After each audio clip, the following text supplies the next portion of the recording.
Hello বন্ধুরা, এখানে দেখতে পাচ্ছ দুপুরে খাবার নিয়ে বসে গেছি। তো হ্যাঁ, এখন খেতে বসেছি আজকে।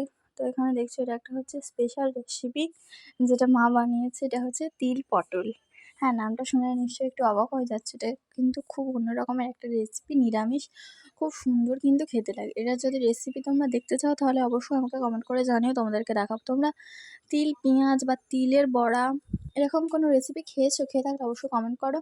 আর আজকের এখানে আছে তিল পটল, তারপরে আছে উচ্ছে আর মিষ্টি আলু ভাতে, ঢেঁড়স ভাজা এখানে গোল গোল করে, আর এটা হচ্ছে আমের চাটনি। এই গরমের সময় তো টক ছাড়া কিছুই খেতে ভালো লাগে না। তো রোজ দিন এখানে আমের চাটনি হচ্ছে, গাছের আম তো ভীষণ টক। তো এখানে এটা নিয়ে বসে গেছে। এটা হচ্ছে মিষ্টি মিষ্টি হালকা হবে।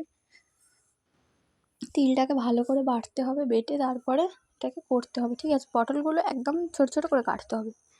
তো ডিটেলসে আর বলছি না, এর জন্য একটা আলাদা রেসিপি ভিডিও করবো। আর ভিডিওটা ভালো লাগলে অবশ্যই লাইক করে দাও। তো এই গরমের দিনে সিম্পল একদম দুপুরে খাবার, এটাই কিন্তু দারুণ লাগছে। এটা শুকনো শুকনো মাখা মাখা খেতে ভালো লাগবে, ঝোল ঝোল ভালো লাগবে না। এই রান্নাটা একটা নতুন করে মা আজকে আবিষ্কার করেছে। কার থেকে শেখা সেটা তোমাদেরকে পরে বলবো, সেটা সিক্রেট। তো তোমরা এরকম যদি খেতে চাও অবশ্যই আমাকে কমেন্ট করে বলবে। আর বাড়িতে অবশ্যই কিন্তু একবার তিল পটলটা ট্রাই করে দেখতে পারো, তোমাদের মা ঠাম্মারা হয়তো অবশ্যই জানবে। তো দেখা হচ্ছে নেক্সট ভিডিওতে। সবাই ভালো থেকো, সুস্থ থেকো।